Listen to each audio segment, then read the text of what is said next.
से क्या फायदा, सामने निरुपमा मैडम बैठी होंगी, सब बेकार हो जाएगा। मैं अभी ब्लॉक करता हूं उनको। नहीं नहीं नहीं नहीं।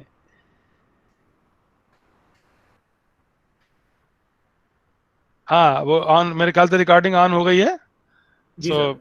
Now you can start. So in this last session of this invited lecture series on biological science, which was jointly organized by GPGC Bajpur and SRBS, it is my privilege to welcome Dr. Adarsh Pandey, who is a very eminent scholar of botany and also president of SRBS.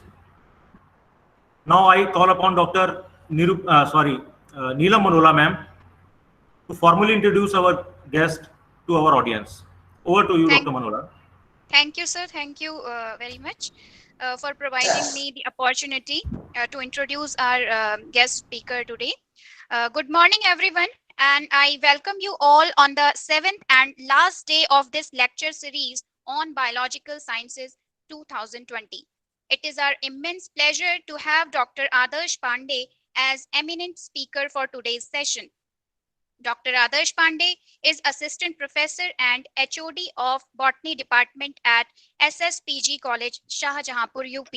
He holds PhD from Bareilly College, Bareilly. Dr. Pandey has 22 years of teaching and research experience. He has published 34 research papers, 6 books, and 2 book chapters. He has attended 62 national and international seminars till date and has presented 39 papers over there. He is life member of 10 scientific bodies. He has been honored with 3 fellowships and 8 awards. Dr. Pandey has delivered 7 invited lectures in different academic events till date. Under his guidance, 2 students has completed their MPhil. He has done 2 foreign visits for academic purpose. Now I request Dr. Adarsh Pandey to deliver his lecture on new concepts in life science. Please. Thank you so much, Dr. Neelam. First of all, I would like to thank every person who is associated with the Government Degree College Bajpur, including the principal ma'am, including the Dr. Atul Upreti, including Dr. Nirupama Dalakoti, including Nutan Srivastava, and including Dr. Ahmed, who delivered the beautiful lecture on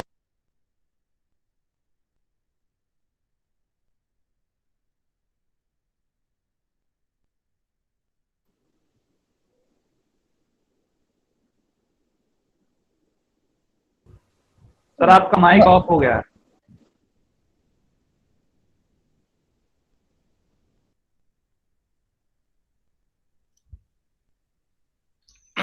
now I think everyone is listening me. Yes, sir. Yes, sir. Yes, sir. Yes, sir. Okay. Slides are visible Yes, sir. and I am also audible. Yes, sir. Okay. Okay. So here I am going to deliver a lecture on new concepts in life science. Now I am going to present it in the mixed language, including Hindi and English both, as we have students from all the environments. तो प्यारे बच्चों, आप सबका यहाँ पर खूब सारा स्वागत है। और यहाँ पर मैं बात कर रहा हूँ इस समय new concepts in life science की। तो न्यू कॉन्सेप्ट से मेरी मुराद ये है कि मैं वो बताना चाहता हूं जो मैंने इन दिनों नया सीखा। दरअसल होता क्या है कि जब हम कोई वेबिनार अटेंड करते हैं या कोई लेक्चर अटेंड करते हैं या कुछ भी लेक्चर सीरीज अटेंड करते हैं, तो कई बार क्या होता है कि हम उस वेबिनार के बाद, उस ई कॉन्फ्रेंस के बाद या उस लेक्चर सीरीज के बाद कोई भी चीज जो है वो अपनी जानकारी में इजाफा नहीं कर रहे होते हैं, यानी हमारी नॉलेज में कोई इन्हांसमेंट नहीं हो रहा होता है, हम कुछ सीख नहीं रहे होते हैं। मैं कोशिश ये करूंगा कि हम लोग आज कुछ नया सीखें, कुछ ऐसी बात जाने जिससे देख करके हमें लगे कि हाँ, हमने कोई नई चीज आज पढ़ी। या यूं कहें, आपने अगर कोई मैजिक शो देखा होगा, आपने कोई जादू का शो देखा होगा, तो अक्सर आपने देखा होगा कि एक हैट होता है जिसमें से जादूगर खरगोश निकलता है। और जब वो खरगोश निकालता है तो आपको लगता है कि हैट अब खाली हो गया, थोड़ी देर बाद वो फिर उस हैट से एक खरगोश निकालता है। मेरा ये मानना है कि एक टीचर का काम एक जादूगर की तरह होता है। वो मंच पर हैट में से खरगोश निकालता है और बच्चे जो सामने बैठे होते हैं या ऑडियंस जो स्पेक्टेटर्स जो सामने बैठे होते हैं उनके मुंह से वाह वाह वाह निकलती रहती है। मेरी कोशिश भी यही रहती है कि मैं हर बार बॉटनी के कुछ नए कॉन्सेप्ट्स, लाइफ साइंस की कुछ नई बातें, कुछ नई चीजें आप लोगों को बताऊं, खुद भी सीखूं, आपको भी सिखाऊं, और इस प्रकार से सीखने और सिखाने की ये प्रक्रिया लगातार चलती रहे। So here goes the first concept in life science.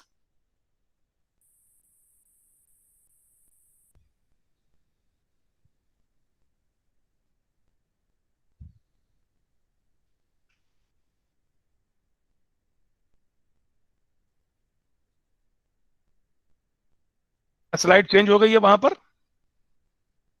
Yes, sir. Okay. Can you see this thymine in DNA and RNA? हम लोग सब जानते हैं कि थायमीन एक बेस है जो डीएनए में पाया जाता है and usually it is not found in RNA. जब हम डीएनए और आरएनए में डिफरेंस की बात करते हैं तो हम ये बोलते हैं कि डीएनए में थायमीन होता है और आरएनए में यूरेसिल होता है। हकीकत बात यह है कि this is not the basic difference between DNA and RNA. The basic difference between DNA and RNA is about the pentose sugar. It is deoxyribose in DNA and it is ribose in RNA. तो फिर ये thymine का concept क्या है? आप अपने सामने screen पर इस समय ट्रांसफर आरएनए का एक स्ट्रक्चर बना हुआ देख रहे हैं। अगर आप लोगों को ट्रांसफर आरएनए का ये स्ट्रक्चर बना हुआ दिखाई दे रहा है तो यहां पर जो टी साइसी आर्म लूप दिखाई दे रहा होगा आपको। इस लूप में आप देखें, ये मैंने एरो बना रखा है यहां पर आपको थायमीन दिखाई दे रहा होगा which is attached with ribose sugar. ये जो थाइमिडीन है, जो मॉडिफाइड बेस है, इट इज एक्चुअली थायमीन। अगर ये थाइमिडीन हमको आरएनए में दिखाई दे रहा है, इसका मतलब ये हुआ कि हम जो ये बात बोलते हैं कि डीएनए में थायमीन होता है और आरएनए में थायमीन की जगह यूरेसिल होता है, ये बात गलत है। हमको ये बात नहीं बोलनी चाहिए। हमको क्या बोलना चाहिए? हमको बोलना चाहिए कि आरएनए में यूरेसिल होता है और डीएनए में यूरेसिल की जगह थायमीन होता है। क्या सबको स्क्रीन दिखाई दे रही है? Yes, sir. जब कभी भी कोई दूसरा आदमी जो सुनने वाला है, यहां पर देखने वाला है, अगर उसको वो स्क्रीन प्रेजेंट करने लगता है तो फिर हमारी स्क्रीन देखना दिक्कत हो जाती है। समस्या ये है। तो मैं इसको दोबारा से एक बार रिज्यूम करता हूं अपने प्रेजेंटेशन को, और मुझे उम्मीद है कि अब दोबारा स्क्रीन दिखाई देने लगेगी। क्या अब स्क्रीन सबको दिखाई दे रही है बच्चों? कमेंट बॉक्स में बताओ। हाँ, अब सबको दिखने लगी है। तो आप लोगों से यह निवेदन है कि कोई भी स्क्रीन को प्रेजेंट ना करे। आप लोग जैसे ही अपनी स्क्रीन प्रेजेंट करोगे, मेरी स्क्रीन प्रेजेंटेशन गायब हो जाएगी। ठीक, ओके, सबको पता लग गया? Bus stop chat box. हाँ, मुझे मालूम है सबको दिखाई दे रही स्क्रीन। Okay, it's okay. तो ये जो थायमीन आरएनए में होता है, इसका मतलब थायमीन की जहां तक हम बात करते हैं तो ये थायमीन डीएनए में भी होता है, ये थायमीन ट्रांसफर आरएनए में भी होता है। यानी आज के बाद अगर आप ये बोलते हैं कि thymine is present in DNA and uracil is present in RNA, तो ये बात ठीक नहीं मानी जाएगी। आपको बोलना यह है कि uracil is present in RNA and uracil is not found in DNA. उसके कुछ अलग कारण भी होते हैं। फिलहाल आप अपने दिमाग में इस बात को बैठा लीजिए कि डीएनए में थायमीन होता है, आरएनए में जो यूरेसिल होता है वो यूरेसिल डीएनए में नहीं होता है। तो डीऑक्सीराइबोज और राइबोज शुगर के बाद जो पहला कॉन्सेप्ट आपका आएगा वो ये आएगा कि uracil is present in RNA and uracil is not found in DNA. मैं समझता हूं कि ये बात आपकी समझ में अच्छे से आ गई होगी। और ये ट्रांसफर आरएनए के स्ट्रक्चर में बिल्कुल सामने टी आपको बना हुआ साफ दिखाई दे रहा है। जब आपको टी बना हुआ साफ दिखाई दे रहा है तो इसका मतलब है कि आपको ये नहीं बोलना है अब कि आरएनए में थायमीन नहीं पाया जाता। क्लियर? अब हम चलते हैं दूसरी स्लाइड पे।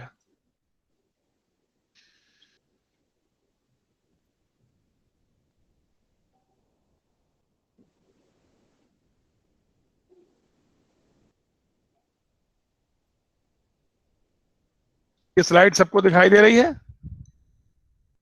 सबको ये Yes, sir. स्लाइड दिखाई दे रही है? ओके। जी सर, जी सर। मैंने पिछले दिनों जो बॉटनी की क्विज कराई थी, उन बॉटनी की क्विज में मैंने अक्सर ये एक क्वेश्चन रखा था सामने और पूछा था कि मेंडल्स के क्रॉस की अगर हम बात करते हैं तो बताइए कि इस क्रॉस का रेशो क्या होगा। और पूरे भारत में मेरी जो बॉटनी की क्विज थी वो तकरीबन भारत के सभी राज्यों में खेली गई और बाहर के भी 8-9 देशों में, including US, including Australia, including Sri Lanka, Nigeria, Pakistan, सब जगह खेली गई।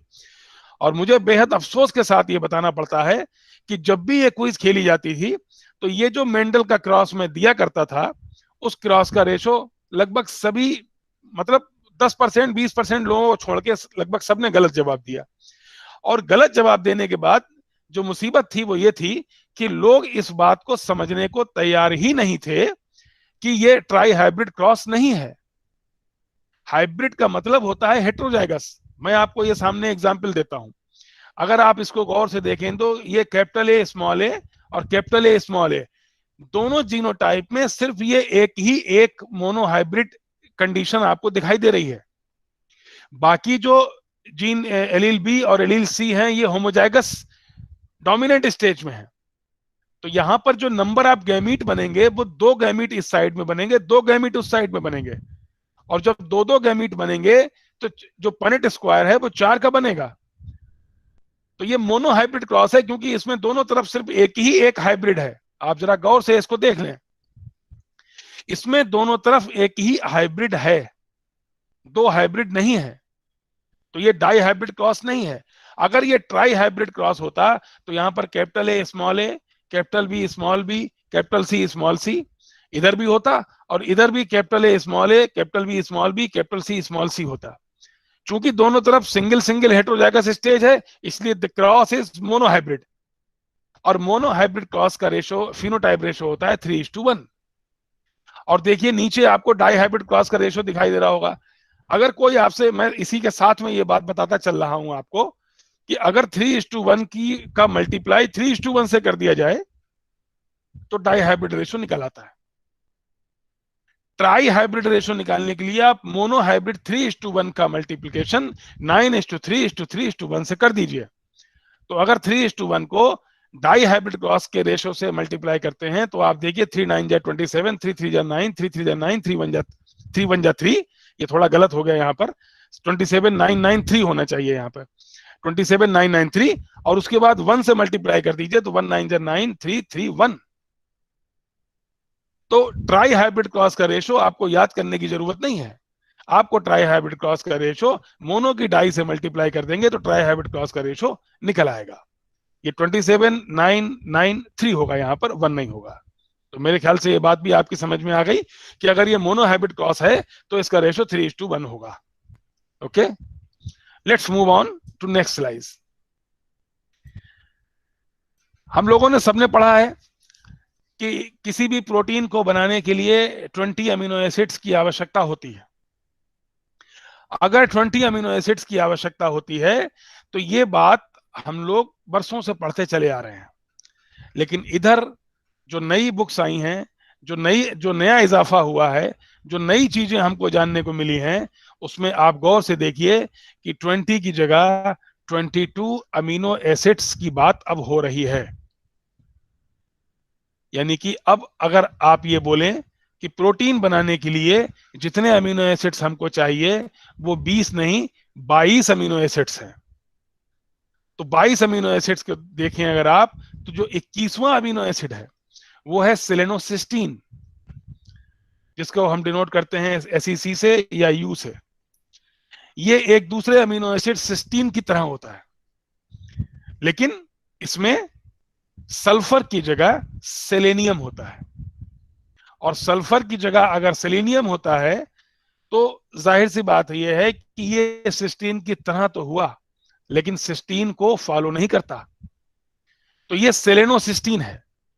आप अगर गौर से देखें तो ये 21वां अमीनो एसिड है और ये स्टैंडर्ड अमीनो एसिड है, यानी कि ये प्रोटीन बनाने में सहायक है और ये हर जगह मिलता है। और एक जो इसकी बहुत अच्छी बात है, आप जब भी आप प्रोटीन सिंथेसिस पढ़ते हैं तो अक्सर आप पढ़ते हैं कि जो जेनेटिक कोड है हमारा, जो कोडॉन्स हैं, वो हमारे हर एक कोडॉन का मतलब होता है एक अमीनो एसिड। जो ट्रांसलेशन होता है उसमें एक कोडॉन से एक अमीनो एसिड हम बनाने की कोशिश करते हैं। इसका मतलब every time a transfer RNA comes with a new amino acid and it codes for a new amino acid if there is a anticodon. A codon is found on mRNA, anticodon is on transfer RNA.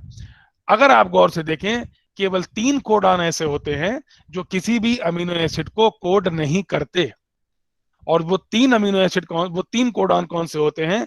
UAA, UAG, UGA। यानी 3 stop signal ऐसे होते हैं हमारे genetic code में जो किसी भी amino acid को कोड नहीं करते। और आप यहां पर मजे वाली बात क्या देख रहे हैं कि ये जो अमीनो एसिड है हमारा सेलेनोसिस्टीन, ये वो अमीनो एसिड है जो कोड कर रहा है, जिसको कोड कर रहा है UGA। यानी अभी तक हम जो पढ़ते आए हैं उसमें जेनेटिक कोड जो होता है उसमें UGA स्टॉप कोडॉन होता है, ये किसी भी अमीनो एसिड को कोड नहीं करता, ये किसी अमीनो एसिड को कोड नहीं करता। लेकिन UGA जो एक स्टॉप कोडॉन है, वो अभी पता लगा है कि ये एक 21st अमीनो एसिड सेलेनोसिस्टीन को कोड करता है। अब ये कितनी एक अजीब सी बात है कि एक तरफ अभी तक जो हम प्रोटीन सिंथेसिस पढ़ते आए हैं उसमें हम पढ़ते हैं कि ये स्टॉप कोडॉन होता है, और यहां पर हम पढ़ रहे हैं कि ये स्टॉप कोडॉन वो है जो एक अमीनो एसिड को कोड करता है। तो ये एक बहुत ही इंपॉर्टेंट बात है जो अभी तक हम लोगों को जानकारी में नहीं थी, बल्कि मैं ये कहूंगा कि खुद मुझे ये जानकारी अभी लॉकडाउन में ही मिली है। तो एक तो 21वां अमीनो एसिड हुआ सेलेनोसिस्टीन, 22वां अमीनो एसिड हुआ पायरोलाइसिन, जिसको PYL या O से हम डिनोट करते हैं। पायरोलाइसिन को अगर हम देखें तो ये लाइसिन की तरह होता है, लेकिन पायरोलाइसिन केवल बैक्टीरियल प्रोटीन्स में प्रेजेंट होता है और ये भी UAG से कोड होता है। यानी कि 21वां अमीनो एसिड हुआ सेलेनोसिस्टीन और 22वां हुआ pyrrolysine. Selenocysteine is found everywhere, but pyrrolysine is present in bacterial proteins only, which is coded by UAG. तो 21वां और 22वां अमीनो एसिड आप लोगों की हायर कंपटीशंस के लिए, CSIR नेट एग्जामिनेशंस के लिए बहुत ज्यादा इंपॉर्टेंट है। और ये मान के चलिए कि हमारी आने वाली जो अमीनो एसिड्स और प्रोटीन की जो क्विज़ेस होंगी उनमें ये क्वेश्चन बाकायदा शामिल होगा। तो आप इसको नोट कर लीजिए खूब अच्छे से, बल्कि अगर कॉपी पेन आपके पास हो तो अब तक आपको नोट कर लेना चाहिए था। अगर आपने अभी तक नोट नहीं किया है तो आप इसको नोट कर लीजिए।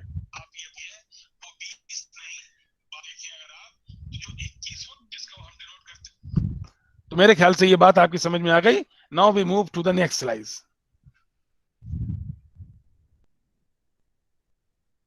ये लीजिए, ये एक ऐसी चीज आपके सामने दिखाई दे रही है जिसमें आप ये समझिए कि जादूगर ने हेड से खरगोश नहीं, हेड से टाइगर निकाला है।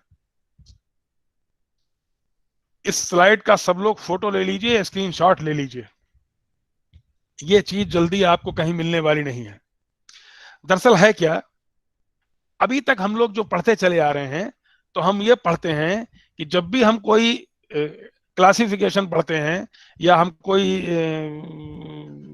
एंजियोस्पर्म्स को पढ़ते हैं तो हम ये मान के चलते हैं कि प्लांट्स 2 टाइप के होते हैं। जो सीड प्लांट्स होते हैं वो 2 टाइप के होते हैं। अगर हम जिम्नोस्पर्म को अलग रख दें तो एक तो डाइकॉट हुआ जिसमें 2 कॉटिलीडन्स होते हैं, एक मोनोकॉट हुआ जिसमें 1 कॉटिलीडन होता है।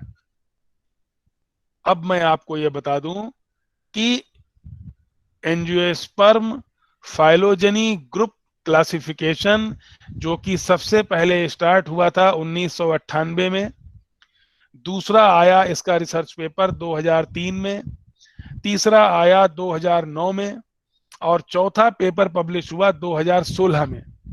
Angiosperm phylogeny group classification states that dicot does not exist now in this world. Dicot इस दुनिया में अब कोई चीज नहीं रह गई है, यानी कि आज के बाद आप अगर डाइकॉट को कुछ बोलेंगे तो वो होगा यू डाइकॉट। आप अगर गौर से देखें तो आपको यू डाइकॉट वर्ड दिखाई दे रहा होगा। अगर अब आपके दिमाग में एक सवाल ये आना चाहिए कि अगर डाइकॉट की जगह हम यू डाइकॉट वर्ड इस्तेमाल करते हैं तो फिर मोनोकॉट की जगह हम कौन सा वर्ड इस्तेमाल करेंगे? दरअसल मोनोकॉट की जगह हम कोई वर्ड इस्तेमाल नहीं करेंगे। मोनोकॉट एग्जिस्ट कर रहा था, कर रहा है और करता रहेगा। तो अब मोनोकॉट और यू डाइकॉट में फर्क क्या है? क्या हम अभी भी ये कह सकते हैं कि मोनोकॉट में एक कॉटिलीडन होता है और यू डाइकॉट में 2 कॉटिलीडन होते हैं? नो, अब हम इस बात को नहीं कह सकते। तो फिर इस क्लासिफिकेशन का आधार क्या है, इसका बेसिस क्या है? इसका बेसिस है पॉलन ग्रेन स्ट्रक्चर। अगर पॉलन ग्रेन के स्ट्रक्चर में 3 पोर्स हैं, यानी अगर ये ट्राइकॉल्पेट है, अगर इसमें 3 खांच हैं, अगर इसमें 3 छिद्र हैं, तो पॉलन ग्रेन कहलाता है ट्राइकॉल्पेट। और ट्राइकॉल्पेट पॉलन ग्रेन्स अगर कहीं पर हैं तो वो प्लांट हुआ यू डाइकॉट। इसका मतलब हम यू डाइकॉट को ट्राइकॉल्पेट कह सकते हैं, बिल्कुल कह सकते हैं। चाहे आप यू डाइकॉट बोलो, चाहे आप ट्राइकॉल्पेट बोलो। तो फिर हमको बोलना क्या चाहिए? हमको बोलना चाहिए ट्राइकॉल्पेट। यू डाइकॉट हमको क्यों नहीं बोलना चाहिए? क्योंकि यू डाइकॉट जब आप बोलते हैं तो डाइकॉट से कंफ्यूजन होता है।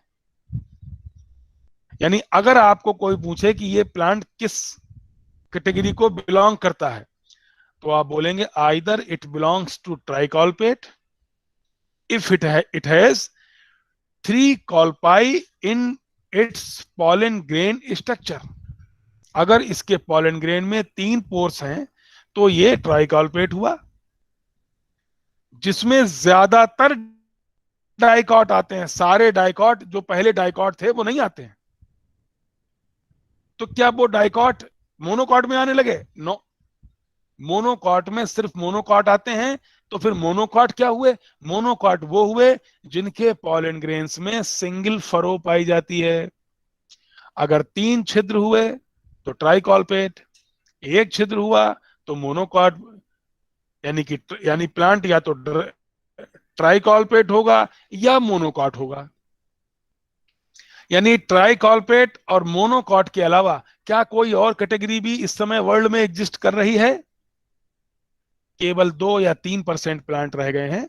97% प्लांट जो है वो या तो ट्राइकॉल्पेट है या मोनोकॉट है, और जो बचे 2-2.5-3% प्लांट रह गए हैं उनको रखा गया है बेसल एंजियोस्पर्म्स में। Paleo dicot, basal angiosperm. Basal angiosperm का मतलब ये हुआ ना ये ट्राइकॉल्पेट हैं ना ये मोनोकॉट हैं, ये वो हैं जो ना ट्राइकॉल्पेट में रखे जा सके ना मोनोकॉट में रखे जा सके। इनको किस में रखा गया? इनको बेसल एंजियोस्पर्म्स में रखा गया। इसके कुछ और 2-3-4 ऑर्डर बनाए गए हैं। कुल मिला के इस समय वर्ल्ड में एपीजी क्लासिफिकेशन के अकॉर्डिंग दुनिया में सिर्फ 8 ऑर्डर हैं, जिसमें पहला है मोनोकॉट, दूसरा है ट्राइकॉल्पेट, बाकी 6 ऑर्डर और हैं। फिलहाल आपको ये जानने की जरूरत है कि आपको सिर्फ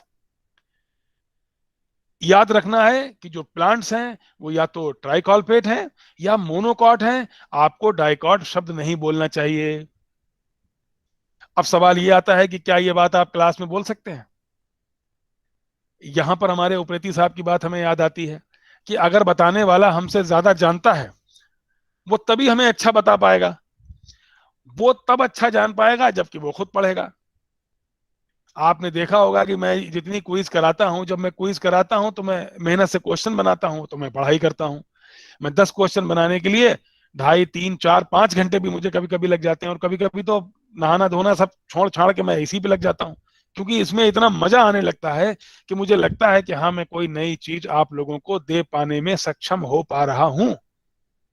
तो आज के बाद बोले आप जरूर डाइकॉट, क्योंकि वन नेशन वन टैक्स की बात तो हो रही है, वन नेशन वन मेडिकल की भी बात हो रही है, लेकिन वन नेशन वन सिलेबस की बात कब होगी भगवान जाने। तो फिलहाल आप चलाते सब रहिए, लेकिन दिमाग में रखिए कि now the concept has been changed. The plants is either grouped under the head tricolpate, or it is being grouped under the head monocot, or it is being grouped in basal angiosperms. I think it is clear. So we move now. Next slide. Energy partitioning. Plants, on the basis of their energy partitioning, energy allocating, organisms are grouped in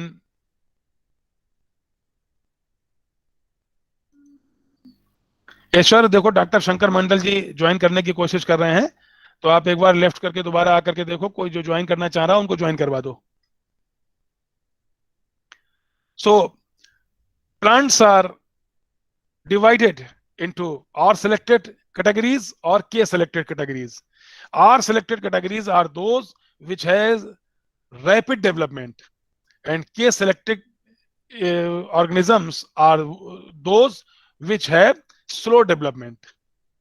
यानी कि R selection में वो सारी categories आती हैं जिनके बारे में हम ये जानना चाहते हैं कि ये होती तो बहुत सारी हैं, लेकिन इनकी केयर कोई नहीं करता।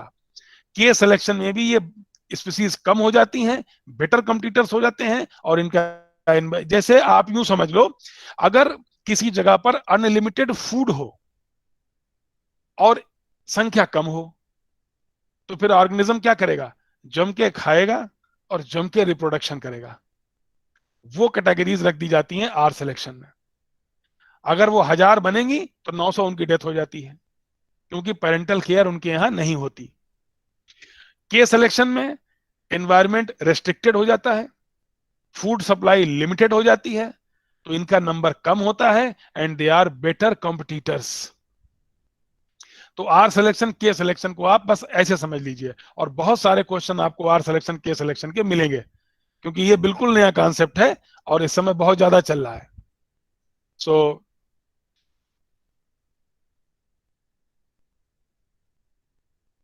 एक कॉन्सेप्ट बिल्कुल ये नया आया है, बल्कि एनसीईआरटी और नीट की जो बुक चल रही है 11th की, उस 11th की एनसीईआरटी की बुक में बिल्कुल लेटेस्ट मैंने देखा है कि फास्टेस्ट एंजाइम कार्बोनिक एनहाइड्रेज को ही दिखाया गया है। लेकिन कार्बोनिक एनहाइड्रेज अब इस समय फास्टेस्ट एंजाइम नहीं है, इस समय फास्टेस्ट एंजाइम कैटालेज है। मैंने ये रेफरेंस पाथफाइंडर एकेडमी की बुक्स, जो न्यू दिल्ली में कोचिंग चलाते हैं पाथफाइंडर एकेडमी, मैं उनकी बुक्स को बहुत फॉलो करता हूं, और आप लोगों से भी उम्मीद करता हूं कि पाथफाइंडर एकेडमी की बुक्स को फॉलो कीजिए। अगर आप CSIR नेट का एग्जाम निकालना चाहते हैं तो आप पाथफाइंडर की बुक्स को फॉलो करिए। Doctor Pranab Kumar, pathfinder academy में मैंने उनकी किताब में ये पढ़ा, उनसे बात भी की, उनका रेफरेंस भी यहां पर दे रहा हूं कि ये चीज मैंने वहां से निकाली है। और तो ये आपको पढ़ना चाहिए कि fastest enzyme is catalase, not carbonic anhydrase. एक नया कॉन्सेप्ट ये भी है कि हमारी बॉडी में जितनी भी सेल्स हैं वो G0 स्टेट में होती है। आपने जब सेल साइकिल पढ़ी होगी तो आपने पढ़ा होगा G1 S G2, लेकिन एक रेस्ट्रिक्शन पॉइंट भी आपने पढ़ा होगा G0 स्टेट, जब वो डिवीजन नहीं कर रही होती हैं। तो हमारी बॉडी में most of the cells they are present in G0 state. इसकी डिटेल फिर कभी बताएंगे, अभी टाइम इज रनिंग फास्ट, तो मैं इसको थोड़ा सा जल्दी ले रहा हूं। यहां पर एक कॉन्सेप्ट ये भी है, आपने पढ़ा होगा all enzymes are proteins, but nowadays we are working, scientist are working on DNA enzyme, यानी कि DNA acts as enzymes, and abzymes, यानी when an antibody with catalytic activity is known as abzyme. Ribozyme का concept थोड़ा पुराना हो गया है, लोग अब जानने लगे हैं। Ribozyme is when RNA acts as catalyst. जब आरएनए कैटलिस्ट की तरह काम करता है तो हम उसे आरएनए एंजाइम बोलते हैं, राइबोजाइम बोलते हैं, जिसकी डिस्कवरी थॉमस सेक ने की थी। और जब उन्होंने बताया कि the world was an RNA world, ये दुनिया पहले आरएनए वर्ल्ड ही थी। जब आरएनए ने कैटलिस्ट का काम किया तब आरएनए से डीएनए बना और उसके बाद प्रोटीन बनी। तो ये एक कॉन्सेप्ट है, लेकिन अब डीएनए एंजाइम और एब्जाइम पर भी काम हो रहा है।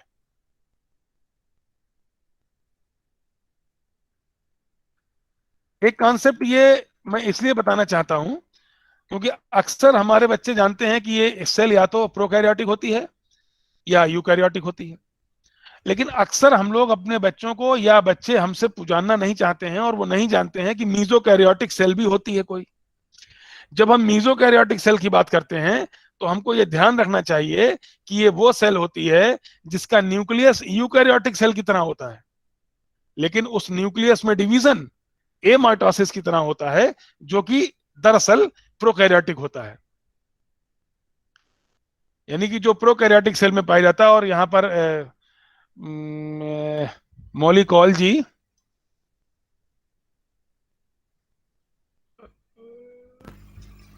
मौलिकॉल जी मेरे ख्याल से शायद कोलकाता से हैं। मौलिकॉल जी आप कहां से हैं? क्या आप एक बार चैट बॉक्स में बता सकती हैं? गुड मॉर्निंग सर, मैं JNK से हूँ। Jammu and Kashmir, oh too फार।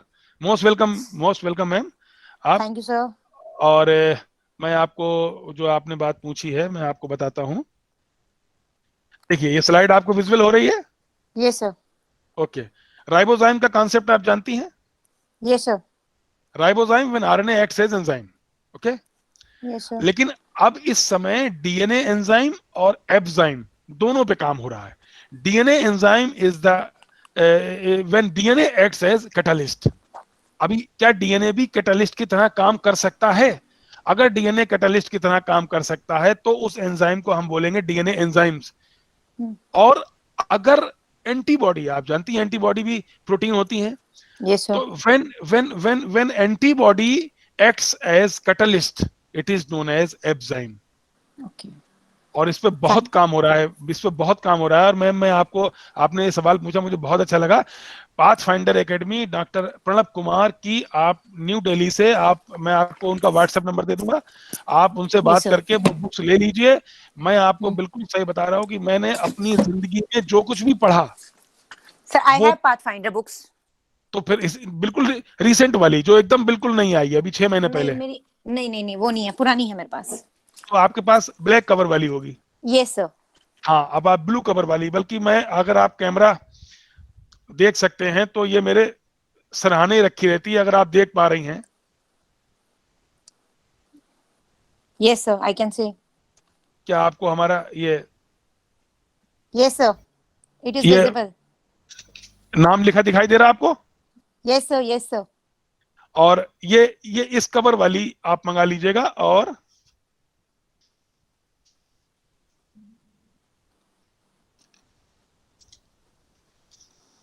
ये अंदर डॉक्टर प्रणब कुमार जी सर, और उनकी वाइफ ऊषा मीना जी की फोटो है। जी सर। ठीक है? Yes sir, thank you so much. और एक चीज मैं और भी आपको बता दूं, जब बात यहां तक आ गई है, बात अगर यहीं पे खत्म हो जाती तो कोई और बात थी, लेकिन बात जब आगे बढ़ गई है तो मैं आपको दिखाना चाहता हूं।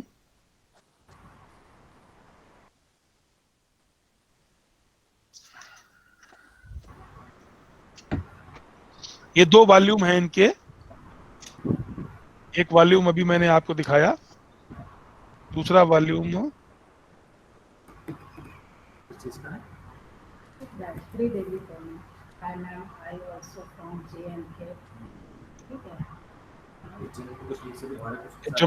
जम्मू एंड कश्मीर से अगर और भी लोग हों तो मैं चाहूंगा कि वो अपना माइक अनम्यूट करके मुझे बताएं। अगर और भी लोग हों। मैम अगर आप मधु मैम, मौली मैम, कॉल मैम, आप ये क्या देख पा रही हैं एफजाइम लिखा हुआ?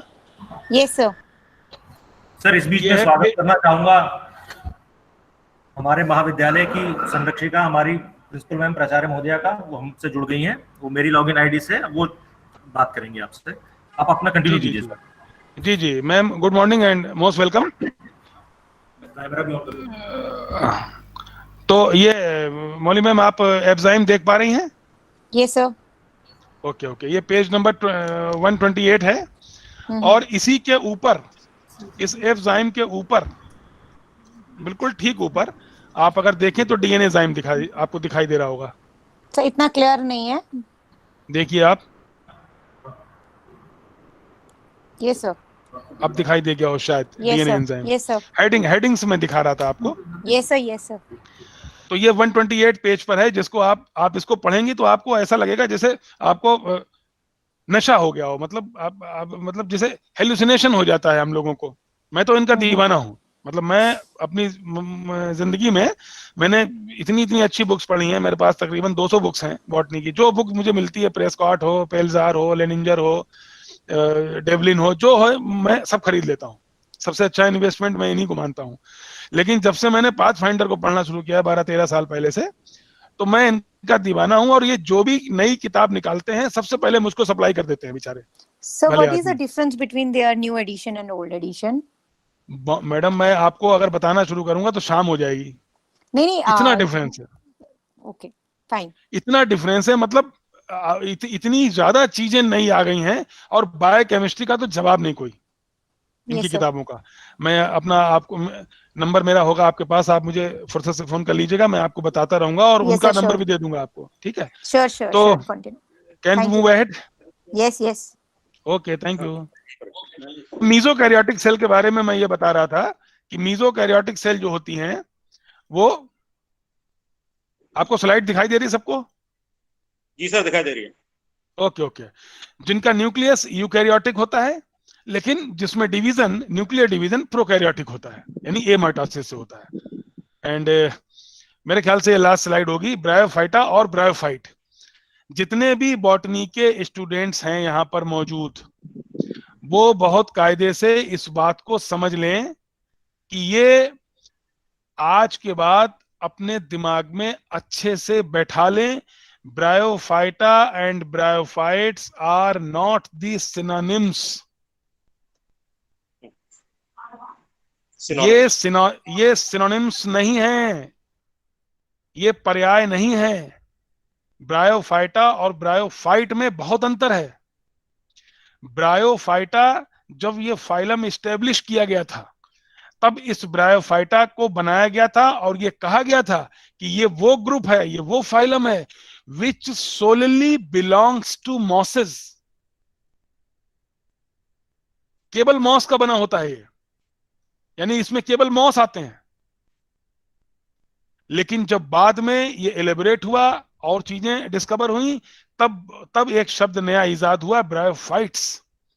That includes liverworts, that includes hornworts, that includes mosses। और अगर आपने हमारी रिसेंट वाली क्विज की है जो इस समय चल रही है, प्लांट्स, बॉटनी क्विज 9 प्लांट्स, जो इस समय, जिसका तीसरा दिन है आज, जिसको 700-800 लोग खेल चुके हैं, उसमें एक क्वेश्चन ये दिया हुआ है मेरा। And once again the thing is being extracted from the Pathfinder Life Science book written by the most intelligent, the most intellectual personality in the field of life sciences, that is Dr. Pranab Kumar. I find each and every magic of life science from the magical world of, in the form of Pathfinder books written by Dr. Pranab Kumar. So this is, I think I have cleared all the things which I want to introduce you, that there are some new concepts in the field of life sciences. And once again, I will move. The first one is thymine. It is also found in RNA. 3:1 ratio, 22 amino acids, not 20. APG, eudicot or tricolpate, no dicot. Energy partitioning, that a species is classified under the head R selection or it is K selection. Fastest enzyme is catalase, not carbonic anhydrase. Again, the thing which has been extracted from the book Pathfinder Academy. Most cells in our body is in G0 state. The funda which I found in the book Pathfinder Academy. Ribozyme, DNA zyme, F zyme. I cleared you everything. I described the mesokaryotic cells. And the last but not the least is bryophyta or bryophyte. So thank you very much, spectators, the listeners, the viewers. I'm thankful to each and everyone who give their precious time in listening the concepts, new concepts in life sciences. Thank you so much. Over to you, Dr. Prati. If you have any question, anybody, simply unmute your mic and ask to me. Anyone, most welcome. I would like to give the answer. Thank you. Doctor साहब अमित वैस बोल रहा हूँ। हाँ Amit sir, आइए sir, आइए आपके सामने तो हम कुछ भी नहीं सर। सर बहुत बहुत धन्यवाद आपका इतनी इंफॉर्मेशन के लिए। मेरे बहुत सारे स्टूडेंट यहाँ पर कनेक्टेड हैं और मेरा आपसे निवेदन है कि जब भी क्लासेस स्टार्ट होंगे तो मैं एक बार आपको as a guest lecture Hindu college बुलाना चाहूंगा। अरे सर मोस्ट वेलकम सर। मैं मतलब ठीक है सर, मैं आपके सामने तनु तिवारी, थैंक यू। आप मुझे बुलाएंगे, मैं तो आपसे सीखता हूँ sir. Doctor Sarita, thank you very much. बातें कर रहे हैं सर, आप मेरे सीनियर, आपसे बहुत कुछ सीखा है।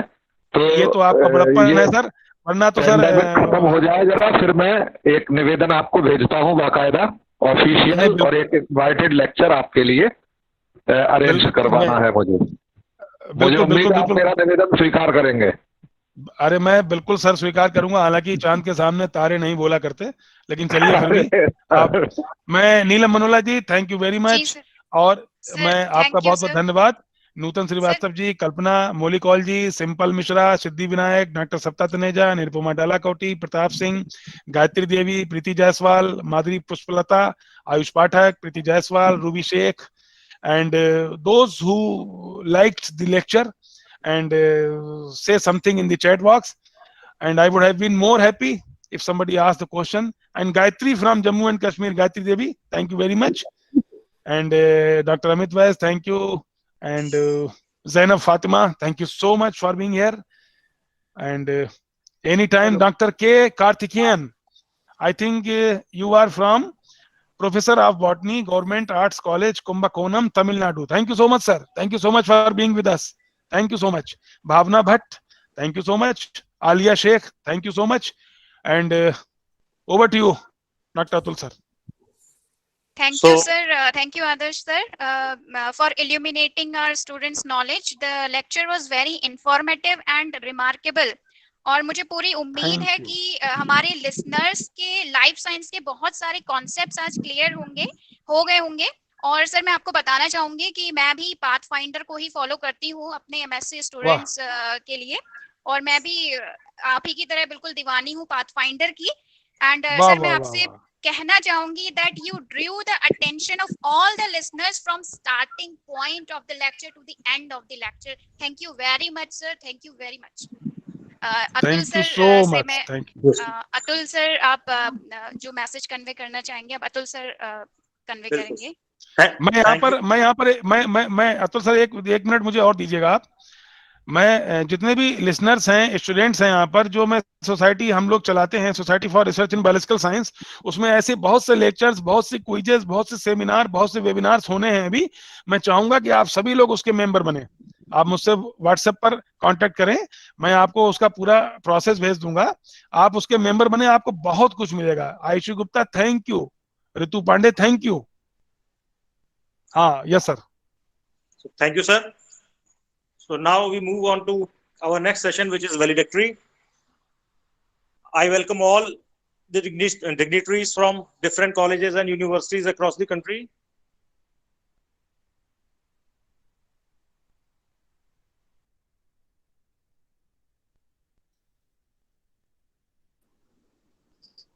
सर वॉइस नहीं आ रही है आपकी। अतुल सर आपका माइक म्यूट हो गया sir. Atul sir please check कर लीजिए, आपकी वॉइस नहीं आ रही है यहाँ पे।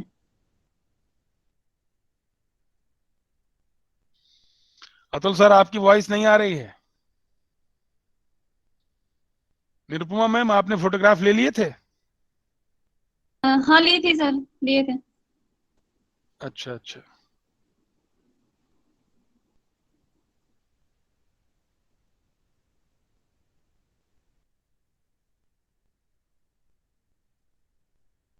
Atul sir,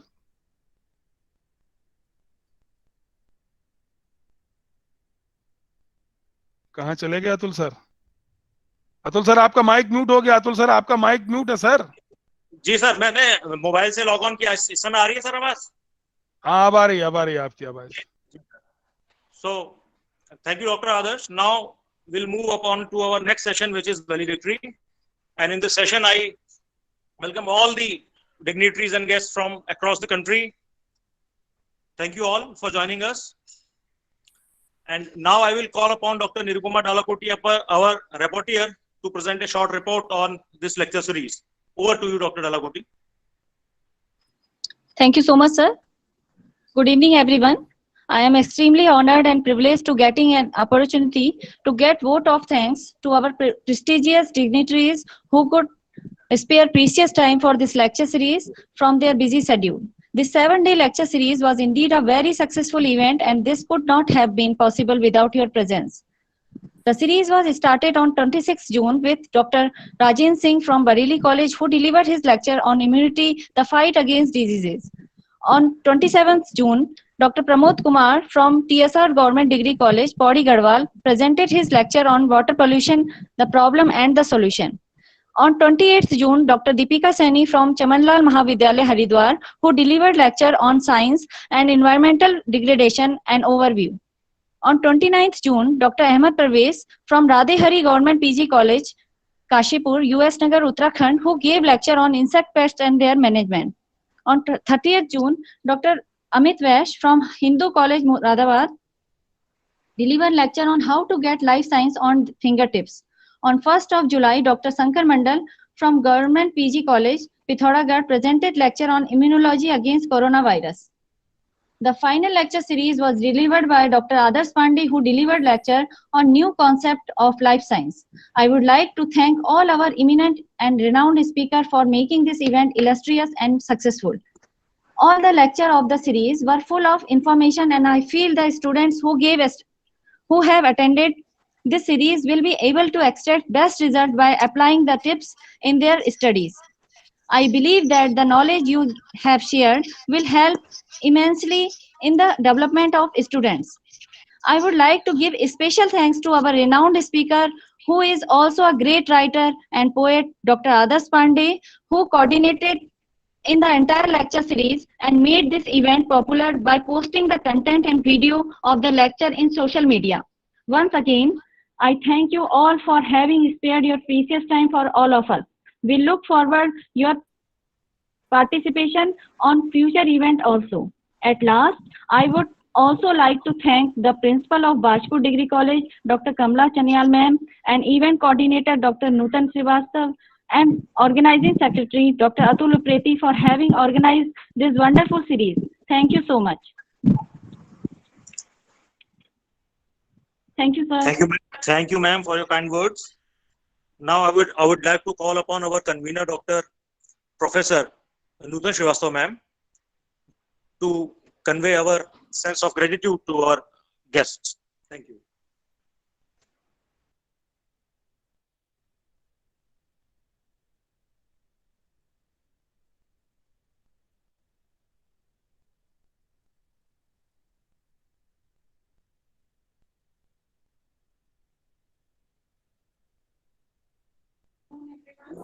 Respected principal ma'am, honorable speakers, and dear students.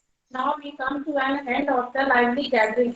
We hope you all had a nice morning every day last week.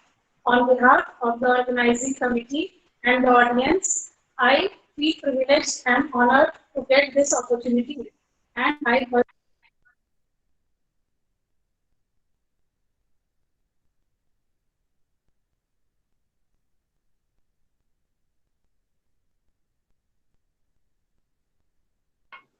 Ma'am voice नहीं आ रही है।